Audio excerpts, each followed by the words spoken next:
Assalamualaikum warahmatullahi wabarakatuh. Alhamdulillahilladzi dinil haqq liyuzhirahu 'alad dini kullihi walau karihal kafirun. Asyhadu an la ilaha illallah wa asyhadu anna Muhammadan abduhu wa rasuluhu la nabiyya ba'da. Allahumma shalli wa sallim wa barik ala sayyidina Muhammadin wa ala alihi wa sahbihi. Ayyuhan nas ittaqullaha haqqa tuqatih wa la tamutunna illa wa antum muslimun.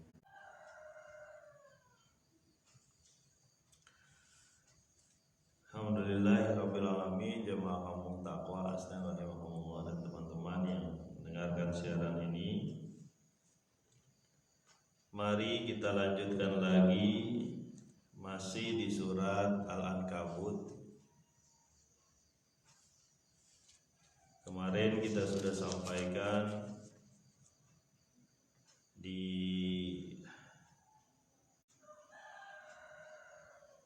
ayat-ayat awal dari surat Al-Ankabut.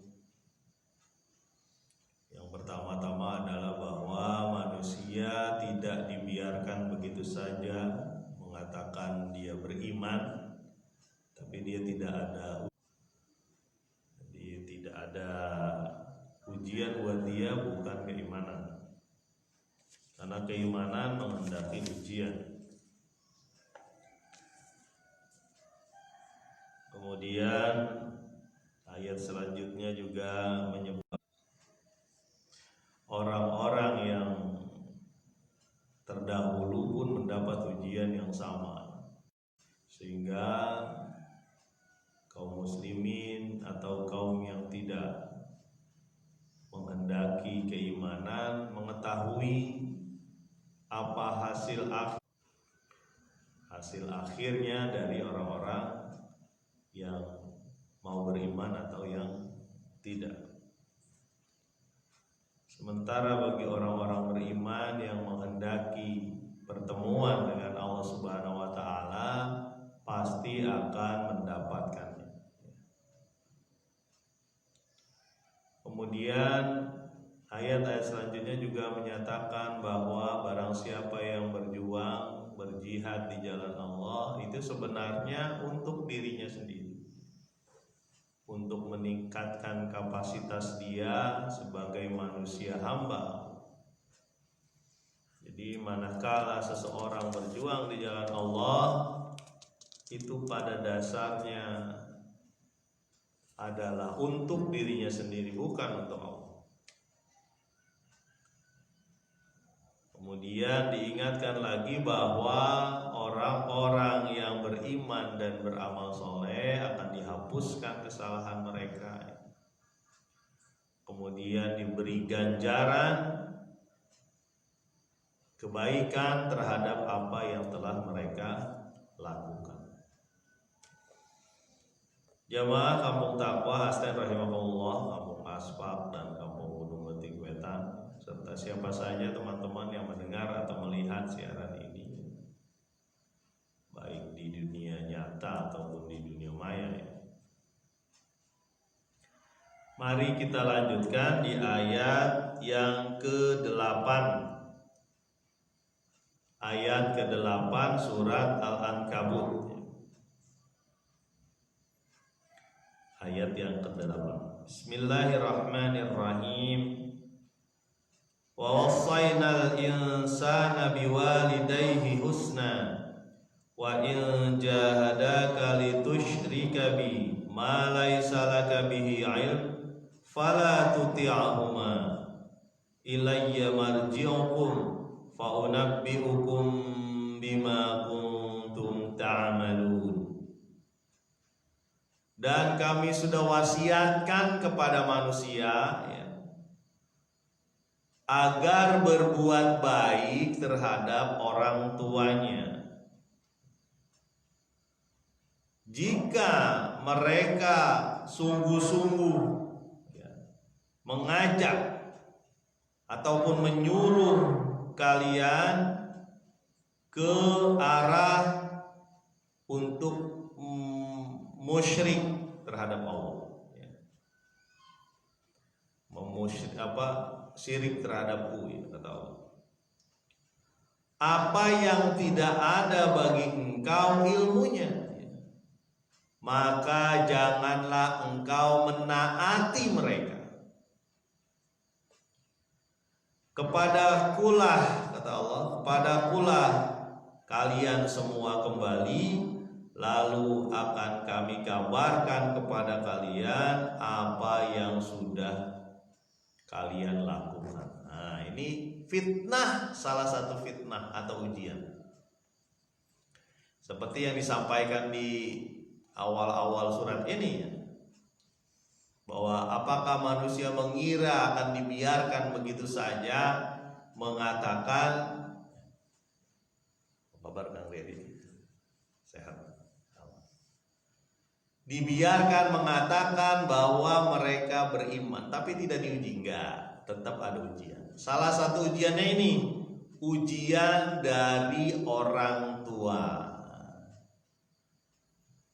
Kita tahu bahwa orang tua ada hubungan darah dengan kita, dan kita selayaknya memuliakan dia, selayaknya memuliakan dia, menghormati dia, ya. Mereka berdua ialah ibu dan bapak. Dan ini adalah salah satu ujian yang Allah berikan kepada orang-orang beriman, karena ujian itu bisa dari orang terdekat, termasuk dari keluarga, dari bapak, dari ibu, ya.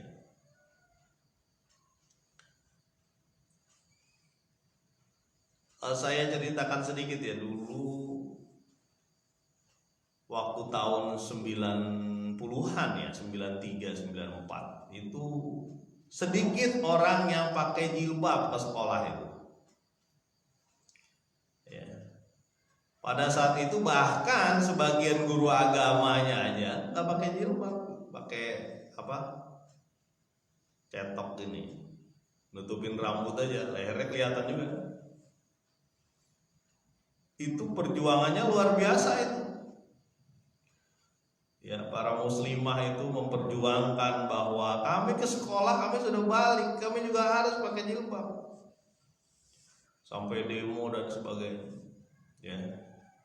Salah satunya saya dengar sendiri dari seseorang itu, ketika dia pakai jilbab di rumah didiemin sama orang tuanya. Ya. Didiemin itu masih enak tuh, yang repot dilarang. Didiemin sampai, sebenarnya didiemin itu bukan kesel orang tuanya, cuma ngeri kalau dia masuk ke dalam organisasi tertentu yang merusak lah kira-kira. Sebenarnya gitu maksud orang tua itu. Ada baiknya, tapi lama-lama karena diketahui bahwa orang ini atau muslimah ini tidak ada pikiran-pikiran yang negatif, akhirnya dibolehkan. Tapi di beberapa tempat sampai harus dikeluarkan dari sekolah.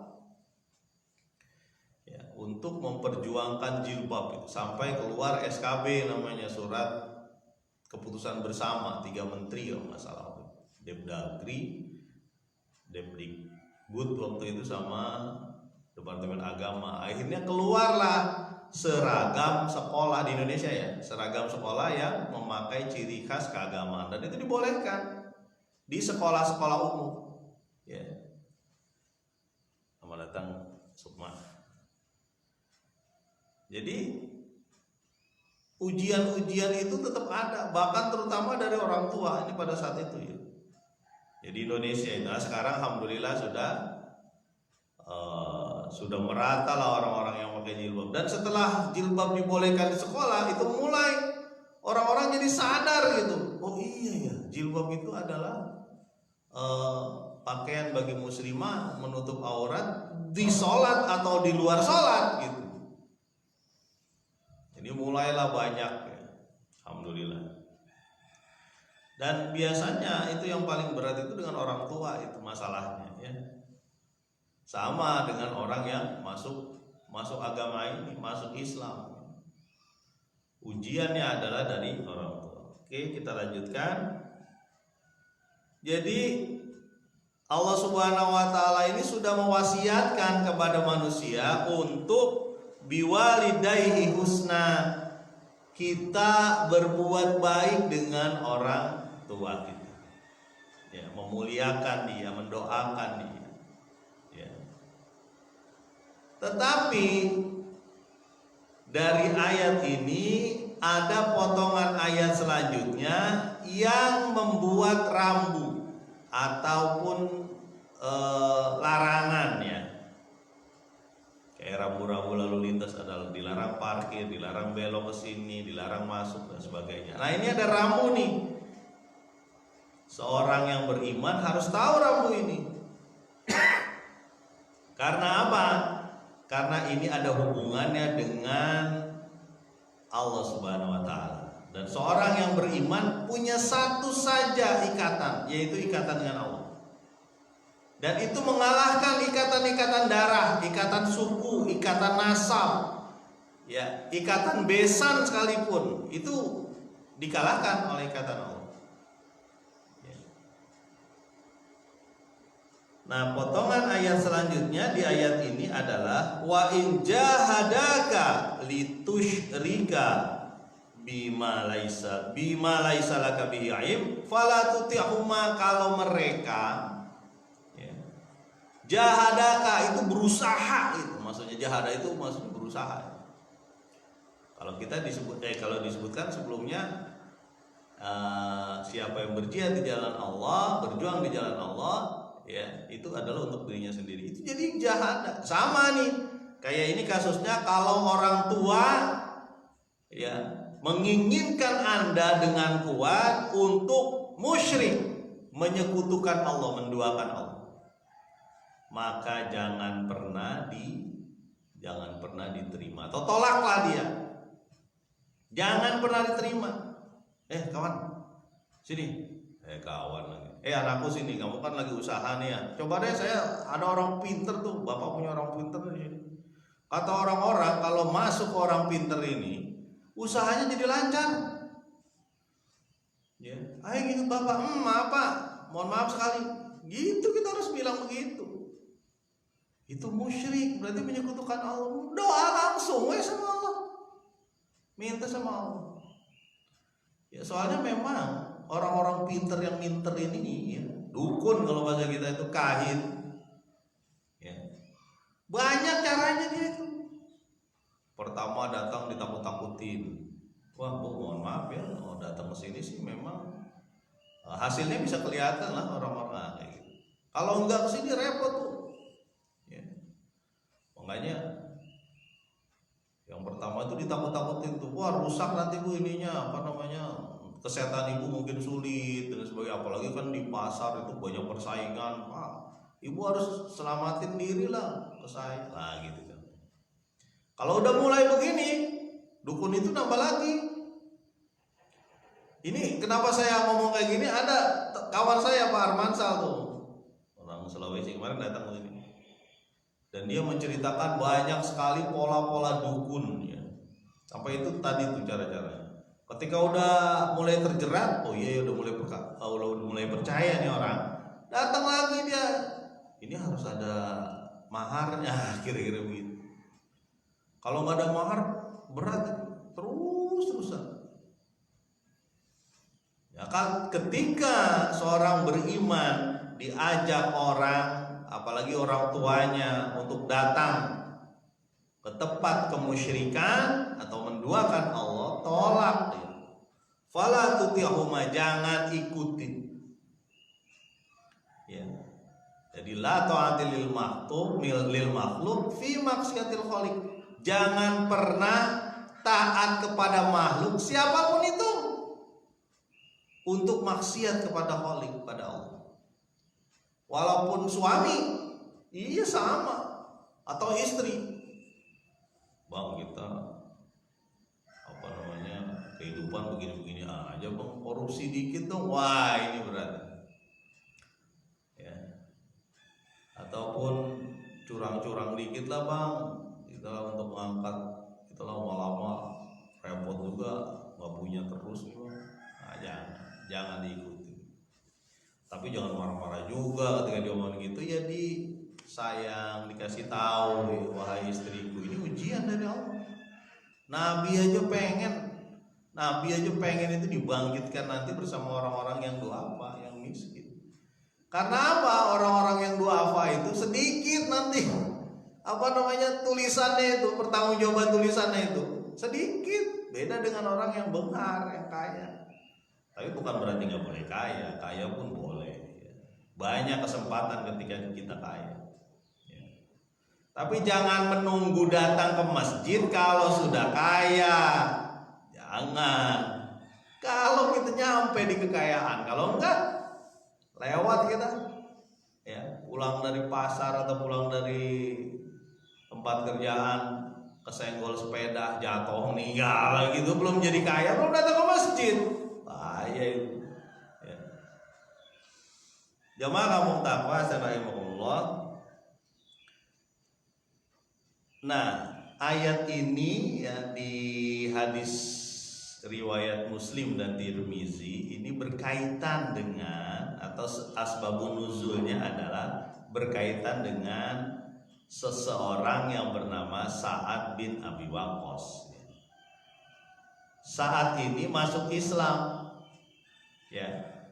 Sebenarnya saya sempat ceritain waktu itu ya, tapi saya tidak menyebutkan orangnya. Ini Sa'ad bin Abi Waqqas. Saat ini masuk Islam, ya, ibunya kesel, ibunya marah besar ketika Sa'ad masuk Islam. Sa'ad ikut Nabi Sallallahu Alaihi Wasallam. Apa yang dia sampaikan kepada anaknya, Sa'ad, ya, ini sebagian bahasa saya ya. Kalau kamu terus melakukan hal yang mengada-ngadakan ini, hal-hal baru ini, ya, artinya dia masuk agamanya Muhammad, kamu masuk agamanya Muhammad, saya akan melakukan demo sama kamu. Apa demonya? Mogok makan. Ya.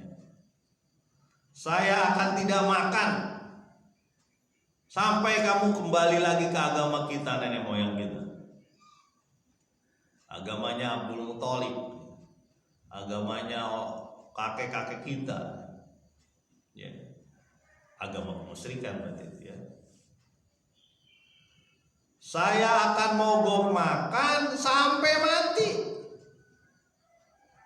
sampai gak punya nyawa di tubuh ibu ini, ibu kamu ini yang melahirkan kamu. Coba bayangkan, ibu mengancam anaknya mati karena tidak makan, gara-gara anaknya masuk agamanya Muhammad. Ya. Bayangkan, kalau dia ngomong aja cuek lah kita, sabodo teuing lah, tak kesah lah kalau bahasa sana. Ya. Tetapi ternyata ibunya Sa'ad bin Abi Waqqas ini benar-benar melaksanakan mogok makan. Ya. Ditambah lagi oleh ibunya, kalau saya mati, kamu Sa'ad disebut sebagai pembunuh ibu. Sampai kayak gitu coba. Ya maka kaum taqwa astagfirullahaladzim, ini betul-betul perjuangan seorang ibu untuk memusrikan anaknya. Perjuangan saya nyebutnya. Ya. Usaha dari seorang ibu untuk mengajak anaknya syirik, mengajak anaknya menyekutukan Allah. Agak belibet. Makanya disebutkan di sini wa in jahadaka, dia bersungguh-sungguh untuk mengajak orang atau anaknya sendiri, anak kandungnya, untuk keluar dari agama Allah atau musyrik. Kamu bakal disebut sebagai pembunuh ibu Sa'ad. Dilakukanlah oleh ibu itu tidak makan selama sehari semalam 24 jam. Nggak mau makan dia. Ya, mungkin di tempat tidur aja. Ya. Mungkin tetangga-tangganya udah ngomong, gue si Sa'ad parah. Masa ibunya nggak mau makan, dia tetap masuk agamanya Muhammad. Di hari kedua berarti ya, mungkin sekitar 24 jam itu saat datang kepada ibunya. Lalu disampaikan, di hadis ini disampaikan, wahai ibu, jika engkau mempunyai nyawa 100, kata Sa'ad. Ya. Ini kalau di media kelihatan mimik muka ya, kalau di suara nggak kelihatan. Kalau ibu punya nyawa 100 dan nyawa itu keluar satu persatu dari tubuh ibu, aku tidak akan keluar dari agama itu, Sa'ad. Jadi kata Sa'ad ini saking teguhnya ya, dia sahabat Rasul ya, tidak ada yang bisa ya, kata Nabi, sebaik-baik zaman adalah zamanku, kemudian sesudahnya, kemudian sesudahnya, kemudian sesudah. Jadi diartikan oleh para ulama, ini adalah zaman kenabian, zaman Nabi Muhammad, lalu zaman sahabat, lalu zaman tabi'in yang mengikuti sahabat, lalu tabi'in yang mengikuti tabi'in. Karena memang dalam satu kota itu berkumpul orang-orang soleh di Madinah, itu tidak pernah terjadi lagi hari ini. Dan itu ratusan ribu ya. Ada yang mengatakan ketika Futu Mekah 100.000 orang, lalu ketika Haji Wada udah hampir 100.000 orang. Haji Wada itu haji perpisahan ya, berapa tahun setelah Futu Mekah. Nah, kembali lagi kayak tadi, yaitu kualitas sahabat ya, kualitas sahabat Rasulullah SAW. Jadi dia sampaikan bahwa kalaupun nyawa ibu ada 100 keluar satu persatu, artinya mati lagi, maka aku tidak akan keluar dari agama ini. Aku tidak akan musyrik, tidak akan kembali kepada agama kemusyrikan. Apa yang dilakukan ibunya, lama-lama ibunya mungkin gak ngerti akhirnya dia mulai makan lagi ya. Tahu bahwa keteguhan anaknya. Nah, ini yang dikehendaki seorang mukmin tuh begitu. Ketika diuji oleh Allah Subhanahu wa taala lewat orang tuanya, ibunya, bapaknya, dia tetap menahan diri dan mohon maaf ibu, saya tetap akan bertauhid, menyembah Allah satu saja. Ya. Ini Sa'ad bin Abi Waqqas sama seperti Ibrahim mengajak orang tuanya, Azar ya. Termasuk Nabi Muhammad SAW mengajak paman-pamannya ya. Beberapa pamannya gak ada yang mau datang, Hamzah aja masuk ya, Abu Jahal, Abu Lahab, sampai Abu Thalib dalam hadis Rasulullah SAW itu di akhirnya itu tidak menerima ya.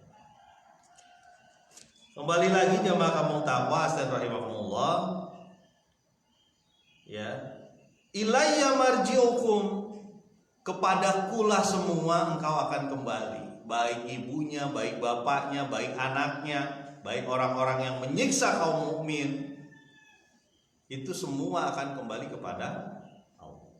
Fa unabbiukum bima kuntum ta'malun, dan kami kabarkan apa yang telah engkau lakukan. Kalian lakukan apa? Itu dikabarkan oleh Allah ya. Bagaimana Allah mengabarkan apa saja yang sudah dilakukan. Makanya kembali lagi bahwa tidak ada taat kepada makhluk jika dia maksiat kepada Khalik. Ini harus dicamkan sama teman-teman. Ya. Orang tua walaupun harus dihormati, kalau dia mengajak kemaksiatan, tolak. Ya. Kan pernah saya sampaikan dulu ya cerita seorang anak yang dianjurkan ibunya memasukkan air ke dalam susu, cerita Umar waktu itu ya, sampai dia jadi besannya Umar.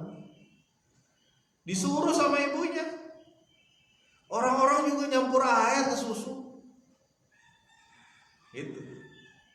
Ya. Kenapa kita nggak lakukan itu? Buat nambah rezeki kita, gitulah kira-kira gitu. Ya.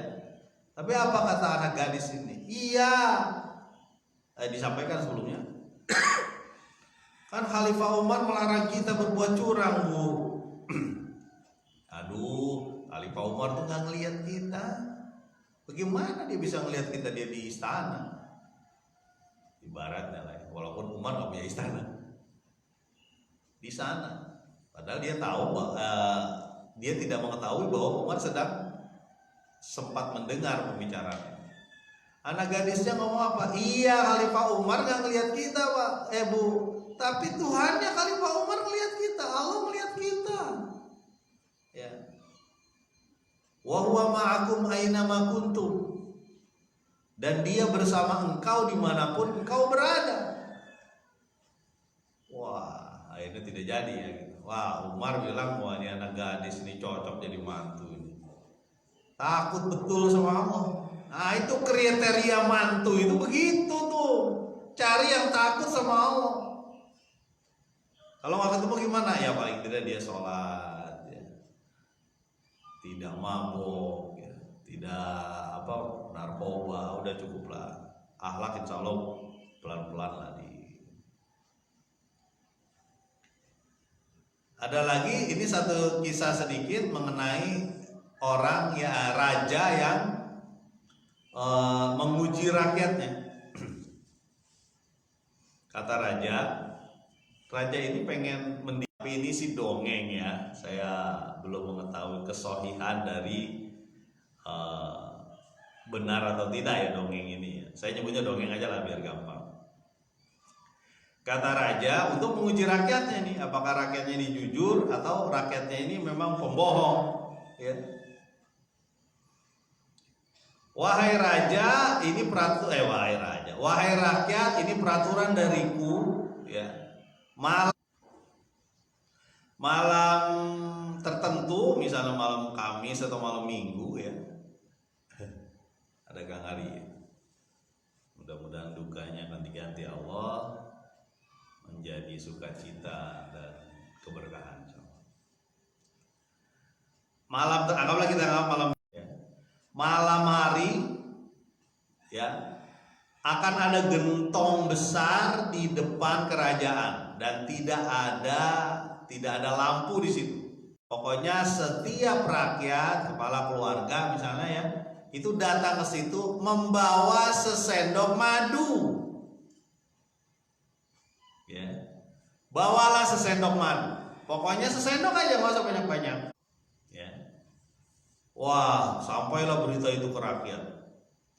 Rakyat mengetahui bahwa ini kejadiannya malam hari dan tidak ada lampu. Sengaja memang tidak dikasih obor lah kira-kira begitu. Pokoknya setiap rakyat datang ke situ masukin madu.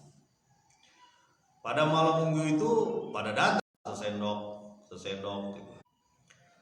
Kemudian pagi-paginya dibukalah oleh raja itu, disaksikan banyak orang. Pengen tahu seberapa banyak madunya.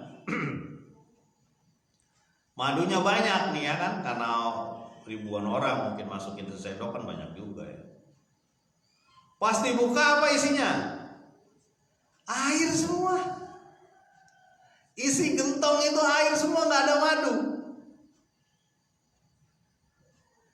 Nah ketika ramai, lu kok jadi air kok ini? Nah gitulah, ramai lah tuh masyarakat. Baru rajanya ngomong, ini kita melatih kejujuran. Orang pasti berpikir karena malam hari ya, ini kan malam hari, karena malam hari nggak ada obor dan sebagainya, pasti nggak ketahuan lah. Kalau cuma satu sendok, pasti banyak ribuan orang masukin ke situ, pasti semuanya penuh madu. Kalau saya kasih satu sendok air, kan nggak ketahuan. Pasti nggak ada lah beritanya tentang air di situ. Ternyata pikiran itu ada di seluruh rakyatnya. Semuanya mengasih air saja, baru disampaikan oleh raja. Inilah pentingnya kejujuran. Pentingnya kejujuran. Kan repot tuh kalau begitu, biarinlah dia juga curang, saya juga curang juga. Jangan begitu.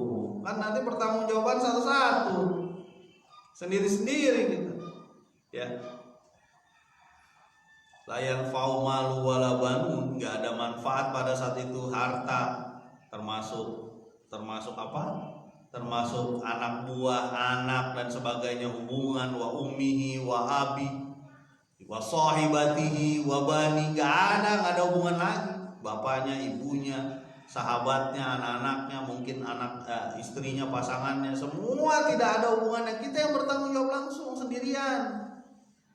Ya, jadi jangan merasa saya anak orang hebat, saya anak ustaz, saya anak kiai gitu, saya bakal masuk surga, belum tentu. Ya. Kembali lagi ke ayat ini, ayat 8. Fa'unabbiukum bima kuntum tamalun, akan diberitahu oleh Allah Subhanahu wa taala apa yang kita kerjakan. Bahkan hari ini teman-teman mendengar mungkin ya, atau melihat siaran ini, itu pun nanti akan dipertanggungjawabkan sama Allah. Jam sekian, jam 5:05 sampai jam 6 kurang lebih, kamu melakukan apa? Itu ditanya sampai gitu. Diputar CCTV-nya, saat nih kamu melakukan ini, ada yang lagi nyiapin makanan, ada yang baru ngucek-ngucek mata, baru bangun tidur misalnya ya geralah tuh, bangunin lah anak-anak kita sekalian ya, supaya sholat subuh. Kita kan inginnya itu keluarga kita itu sakinah dunia, sakinah di akhirat, atau tenang dunia, tenang di akhirat. Dan itu mestinya bersama-sama, jangan sendirian. Nah, sabodo teuing lo udah gede anak saya mah sholat weh, saya udah terus aja. Biar bagaimana dia ada hubungan darah, ya, anak atau cucu bahkan, sampaikan aja, nggak masalah. Ya. Ada salah satu Utbah bin Nafi, ini diceritakan oleh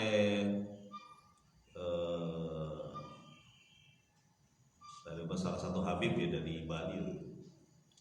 Utbah bin Nafi ini ya berdiri di lautan Pasifik kalau tidak salah ya, lautan antara Eropa dengan Afrika tuh ya.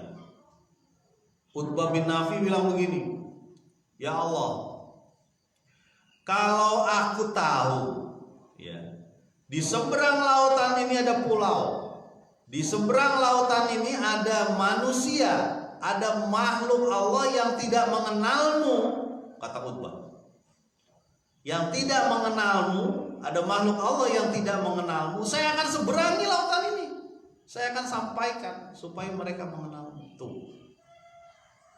Itu namanya semangat dalam menyeru kepada Allah, semangat dalam berbuat kebaikan begitu. Jadi jangan bilang saya mau udah tua. Kemarin saya ngobrol tuh di Facebook, ditampilkan seorang anak, dia pakai pakaian wisuda, ya ada kawan, saya nggak sebut nama. Ini kita ambil hikmahnya aja. Dia lagi pakai wisuda, saya nggak tahu wisuda Al-Quran atau wisuda apa ya, pokoknya wisuda. Dia sampaikan di bawahnya, ini teman-teman pasti berpikir kayak gini nih, ya. Wahai anakku, capailah ilmu setinggi langit. Jangan seperti aku yang cuma lulusan SD. Ini kata dia ini, kata kawan saya. Jangan seperti aku yang cuma lulusan SD. Aku akan berusaha supaya engkau belajar setinggi mungkin dengan kemampuanku. Ini kata dia. Saya komen, ya, saya komen di bawah. Sekarang kawan juga bisa tetap belajar ikut paket B, saya bilang gitu. Sekolah lagi, saya bilang gitulah kira-kira gitu. Apa kata kawan ini? Wah, udah terlanjur Pak, kata dia gitu. Wah, udah terlanjur Pak, kata dia.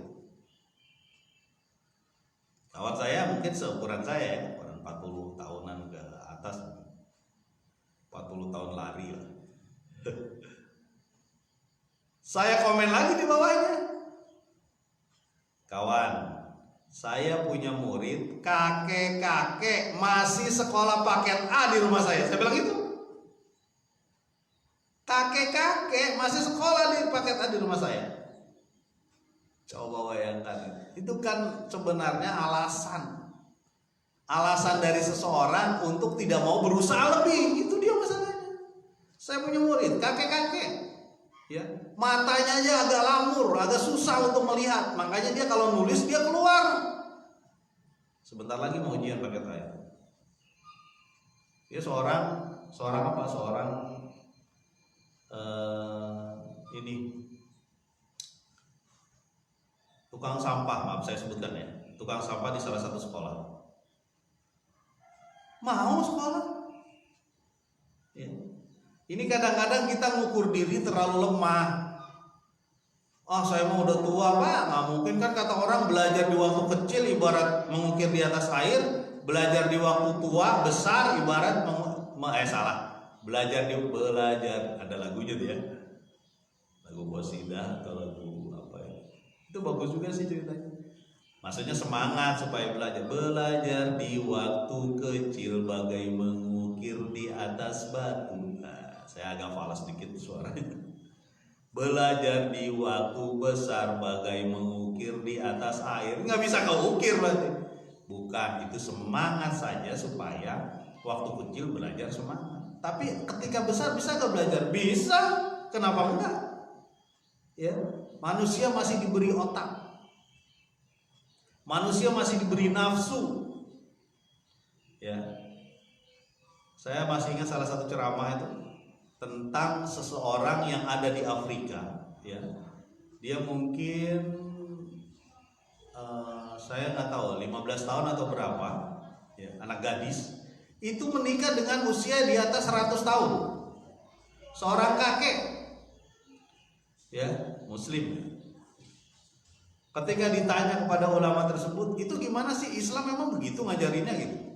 Dibalikin sama ulama tersebut. Kalau menurut ilmu medis, seorang kakek itu masih bisa menghasilkan keturunan.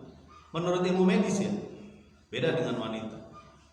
Lah kalau seorang kakek itu baik, soleh, kemudian anak gadis itu mau dan dia sudah balik dan sebagainya, apa masalahnya?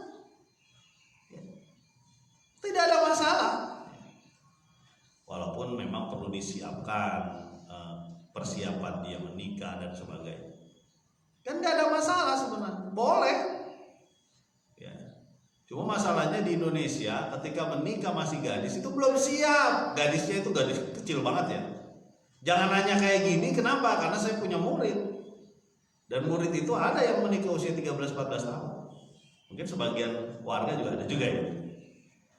Masalahnya belum siap. Ya, apa yang belum siap? Mentalnya mungkin belum siap, belum disiapkan, ya. Ilmunya juga belum disiapkan. Ya, akhirnya tingkat perceraian tinggi jadinya. Itu yang tidak dikehendaki.